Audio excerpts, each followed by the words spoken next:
Sweet, welcome back. Glad to see you again. So now we've learned how to use a little bit of TradingView as far as our setup goes.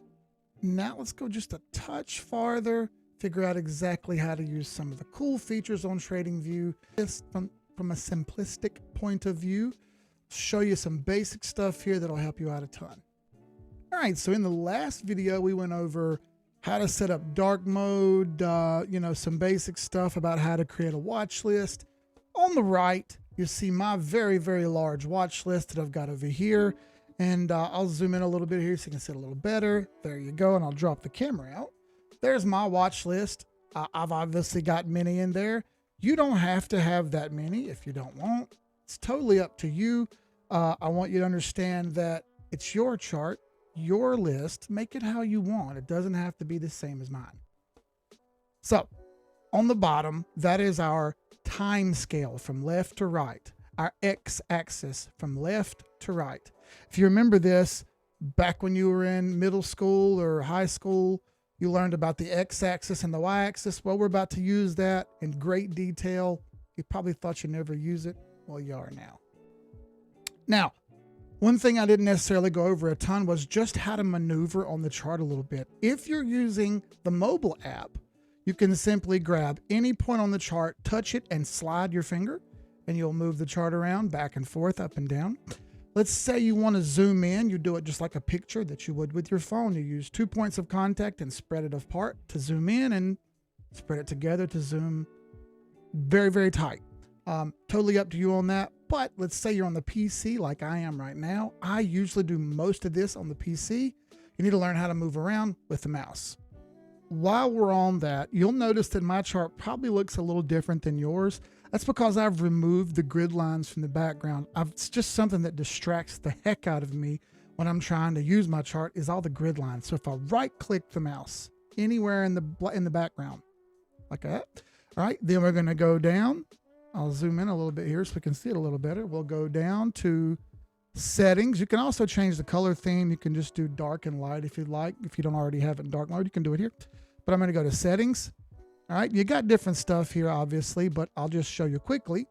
We're going to go to canvas, and if you look on the back of the canvas, I got background solid. You can do a gradient, mean multiple colors if you'd like. Say you want to do some kind of exotic fancy colors. Maybe you want half gray, half blue, or you want whatever. You can change that and do a gradient in the background. Not going to do that, but here's the grid lines, vertical and horizontal, right? Just click none. What this does is removes all the grid lines from the background. The chart's much, much cleaner this way. If you would like, and you don't like having the things on the right, you can do a watermark.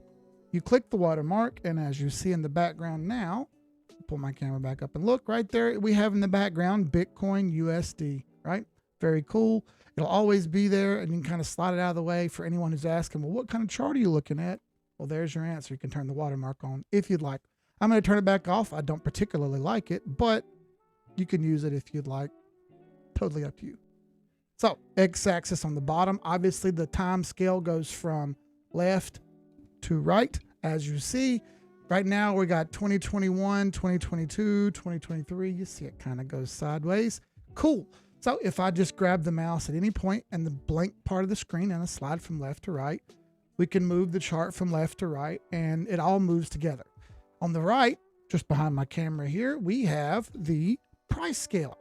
I'll zoom it in right there so you can see it a little bit. Right there is our price scale. Anytime we want to zoom in on both directions, we have to do a little bit of trickery here with our mouse, but first we'll zoom in and zoom out by grabbing the price bar, the time bar down here. See, if I grab the whole screen, everything moves. But if I grab the price bar and I click my left mouse button and I drag from left to right, well, that squeezes or widens out the chart a little bit. We want to have it nice and wide to where we can see a lot of things. Same thing goes for the price bar. I'll grab it anywhere in here and slide up and down. And as you see, we're kind of grabbing it a little tighter. If you would like to use the mouse wheel anywhere in the background here, it stretches it out farther. As you see, that's doing the time scale for me. That's like grabbing this bar right here. And if I go over here and I put my mouse in this bar and I wheel my mouse ball up and down, or the wheel in the middle of the mouse up and down, you'll see that I'm zooming in just the same way without actually clicking any of the buttons. Really up to you on how you want to do that, but it's important to learn. Cool, we're moving around on the chart. We've learned how to use our scales on the left and on the right. Learn how to use the mouse and do little cool tricks with the mouse. Very neat. We've removed the grid lines in the back because all they do is distract us. We don't want any more distractions than we've already got in life. We've got plenty already. So let's go a little deeper here and I'll show you some of the tools. All right, I've zoomed way back in here. Starting on the left, one of the very important tools that we'll use right off the bat is basic trend lines. And you have all these different things over here on the left, which can be confusing. So what we'll start with is the very basic trend line like you see right here. If you just hover, I'm just hovering the mouse over any one of these, you'll see that it pops up and kind of tells you right here. There are even some shortcut buttons that you can use if you'd like, but I don't use those shortcut buttons. If you just click any one of the tools on the front, it gives you the tool that's up front first, which was basic trend lines right here. If I double click it, right, I can start drawing lines obviously, but double click it, there's all these different lines I can pick. Well, I'll just show you a basic trend line. You don't have to double click if you don't want. If you look closely, there's a little thing that pops up right here to the side, an extra drop down menu. You can click that drop down menu all the same. So I'll grab a trend line and I'll just do some basic drawing right there. That means absolutely nothing, but I've drawn a trend line. You're going to use this tool a lot. So I want you to get familiar with using it. Draw around a little bit on the chart, practice. Hey, look, I've already got one drawn right there in yellow. And just the same, we could draw one in the other direction here, going like this. And it looks like right this moment, Bitcoin may be under a trend line. Go over that later, not the point. The point is I wanted you to know how to use the trend line tool and how it works. One of the things I talk about all the time is drawing in a zone of where I think price may be or price may go. Or let's say, for instance, I think I want to see something break out of a range and go to a better range, but I'm not sure exactly where I want that to be. We have a cool tool on the left right here called rectangles. Seems ridiculous, but geometry works great for charts. Just got to know when to apply it. So I zoomed back out a little bit here. The reason I did that is I always want you to remember to never lose sight of the big picture, all right? Obviously, the rectangle tool is right over here. So I'm going to double click the rectangle, right? Make sure I got the rectangle. Let's say I want to buy anything at a certain point, and I want to make sure I remember what that certain point is. So I'll say if I see anything come down here in this area, where these candles came down and kind of touched this yellow area, yellow line, I'm going to draw a rectangle. So I'll find my spot. I'll click once on the left side mouse and I can start dragging, right? I'm not pushing any buttons here on the mouse. I'm just holding it here. No buttons pushed. By doing that, I'm creating a triangle. I can draw it wherever I'd like. So I'll say anything in here, I just clicked again and that locks my triangle in. Anything in this triangle, in this rectangle, I'll look to buy. Anything in there that looks like, hey, I think that's the place I want to buy. I see it go down there. I'm going to add or buy more. Say I don't want it to be red. As I drew this rectangle, this popped up on the screen. You saw that, right? It works the same way with trend lines, but I can change the colors. Say that red isn't very appealing. I just click that red crayon right there.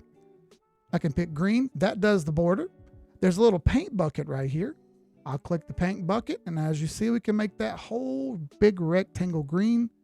Perhaps that's too much field and you don't like that. We have opacity right here. We can drag this bar to the left or right, make it darker or lighter as we wish. Pretty darn neat, pretty cool. Get used to the rectangle tool because you'll see in the advanced section that I use this rectangle tool a lot. It's very helpful and very useful. You'll see it on almost all my charts. Now I just showed you that rectangle and how you could change the features on that. Well, it works the same way with these trend lines. I showed you how I draw one a moment ago. So I'm going to click that trend line and here's that same option bar popping up. Okay, very cool. I can click this little gear right here. Very neat. Once I click the gear, it gives me all these different options, right? I can change the color of the line. I can change the thickness of the line. I can change the opacity of the line. Perhaps I don't think it should be that dark or that light, whatever. Very cool. I can even add text to the line by clicking this up here. And I can write something on the line like example. Very cool. Not only that, if I don't want it at the right side of the line, perhaps I want it in the middle, I can just click right here where it says text alignment and I can go to center. I can even decide whether I want the words to be on top or on the bottom. Maybe I don't want either of those. Maybe I want it in the middle. Your choice, your world. Pick it how you want. I want you to personalize this stuff on your own. You can change the text color separately. Maybe I want white text or blue text or purple. Whatever, up to you. You can make it bold, italicize it, however you want. I don't mind. It's all up to you. It's your world. All right, so we've learned how to draw a trend line. Very simple. We've learned how to draw a rectangle. Also very simple. We've learned how to detail those areas by changing the various colors. Cool, so that was part 2. Part 3, we're going to work on drawing notes on our chart, work on detailing how we want to remember stuff so we don't forget things, which is crucial because you will forget things, and I don't want that to happen. So see you guys in video 3. Thanks.